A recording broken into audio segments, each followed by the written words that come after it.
একটা কথা আছে কিন্তু, সব পাখি মাছ খায়, মাছরাঙার দোষ হয়। এই মুহূর্তে বাংলাদেশে অনেক ধরনের ঘটনা ঘটছে।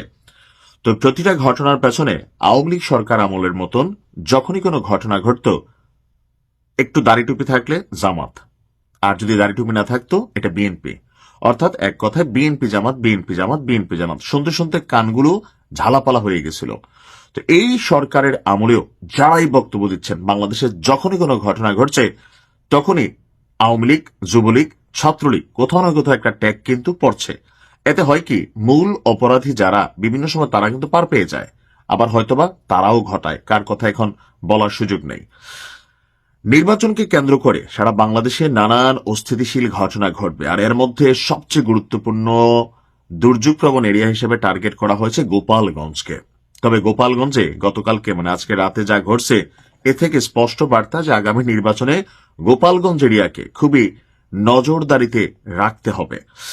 গোপালগঞ্জের আনসার ব্যাটালিয়ন অফিস কম্পাউন্ডে হঠাৎ করেই বিশাল ককটেল বিস্ফোরণ, প্রকৃতির মধ্যে ধুমধাম আওয়াজ, মানুষের মধ্যে ভয়ভীতি। আর এই আনসার কম্পাউন্ডে যারা ছিল দৌড়াইয়া টোড়াইয়া সবাই রোম থেকে বের হয়েছে যে কোথায় কি ঘটে গেল।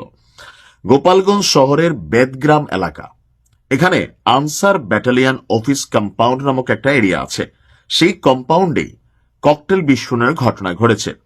এমনকি গত 5 দিনে, মাত্র 5 দিনে এই গোপালগঞ্জ জেলার 3টি স্থানে ককটেল বিস্ফোরণের ধারাবাহিক ঘটনা ঘটে যাচ্ছে। রাত 10টার দিকে কে বা কারা বেদগ্রাম আনসার ব্যাটালিয়ন সদর দপ্তরের ভেতরে ডাইনিং বিল্ডিং এবং মডেল বিল্ডিং এর মাঝখানে যে ফাঁকা জায়গা আছে, সেই ফাঁকা জায়গায় আপনার জর্দার কৌটায় কালো ট্যাপ পেঁচানো ককটেল নিক্ষেপ করে। ককটেল বিস্ফোরণে এলাকায় বিকট শব্দ হয়। দুর্বৃত্তরা ককটেল নিক্ষেপ করে দ্রুত সময়ের মধ্যে স্থান ত্যাগ করে চলে যায়। তো ক্ষয়ক্ষতি তেমন কিছু হয়নি, আইন শৃঙ্খলা পরিস্থিতি স্বাভাবিক আছে, গোয়েন্দা নজরদারি বাড়ানো হয়েছে।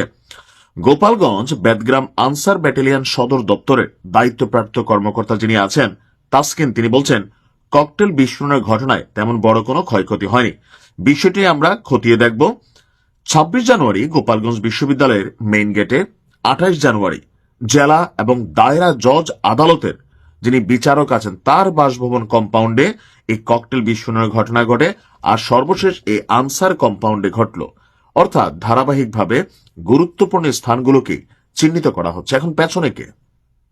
ওই যে এখন যারা এখানে কথাবার্তা বলছে যে পতিত যারা আছে রাজনৈতিক দলগুলো আগামী নির্বাচনকে বানচাল করার জন্য অথবা নির্বাচন যেন সুষ্ঠু না হয় এর জন্য তারাই আসলে এই ঘটনাগুলো ঘটাচ্ছেন। কিন্তু গণমাধ্যমে আসছে দুর্বৃত্ত। এখন এই দুর্বৃত্ত আসলে কারা? তবে আমার মনে হয় যে আগামী নির্বাচনে আইন শৃঙ্খলা পরিস্থিতি এখনো সারা বাংলাদেশে খুব যে স্বাভাবিক তা না। নজরদারির অভাব আছে, পুলিশের মানবিক মনোবল ভেঙে গেছে, কারণ পুলিশ অনেক জায়গায় ভালো কাজ করতে গেলে আপনার বিপদে পড়ে মবের শিকার হয়।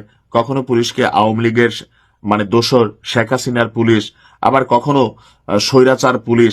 আসলে পুলিশ যে কোথাও গিয়ে একটা ভূমিকা রাখবে, তো সেই ক্ষেত্রে তাদেরকে নানান কিছু মাথার মধ্যে রাখতে হয়। পরিস্থিতি নিজেদের বিপরীতে গেলেই পুলিশ টুলিশ বাঙালি চিনে না, সেনাবাহিনী কিন্তু এখন চিনে না, যার কারণে পুলিশের যে নৈতিক মনোবল সেইটা ফিরে আসা জরুরি। এখন এটা আসলে আদৌ কতটুকু ফিরে আসবে, নির্বাচন মাত্র হাতে গোনা আর 10 থেকে 12 দিন। তো গোপালগঞ্জ জেলা সরকারের বিশেষ আপনার নজরদারিতে আছে, গোয়েন্দা নজরদারি থেকে শুরু করে সবকিছু এখানে বাড়ানো হবে। সরকারের পক্ষ থেকে বলা হয়েছে যেন অপ্রীতিকর কোনো ঘটনা না ঘটে এবং নির্বাচন সুষ্ঠু হয়। তবে আমি যারা আওয়ামী লীগ করেন, যুবলীগ করেন, ছাত্রলীগ করেন, দেখেন এই মুহূর্তে যে কোনো ধরনের অ্যাক্টিভিটিস আপনার জন্য, আপনার পরিবারের জন্য, আপনার দলের জন্য ক্ষতিকর। আর এরকম মামলায় একবার জেলে ঢুকলে সহজে কিন্তু বের হতে পারবেন না, এমনকি যে কোনো জায়গায় মবের শিকার হয়ে মাইরেও ফেলতে পারে। সো যা করবেন, যদি এরকম কোনো খারাপ চিন্তা থাকে বুঝে শুনে করবেন। দায়ভার শুধুমাত্র আপনার। আপনার কিছু হলে আপনার পরিবারটা শেষ। ভালো থাকুন।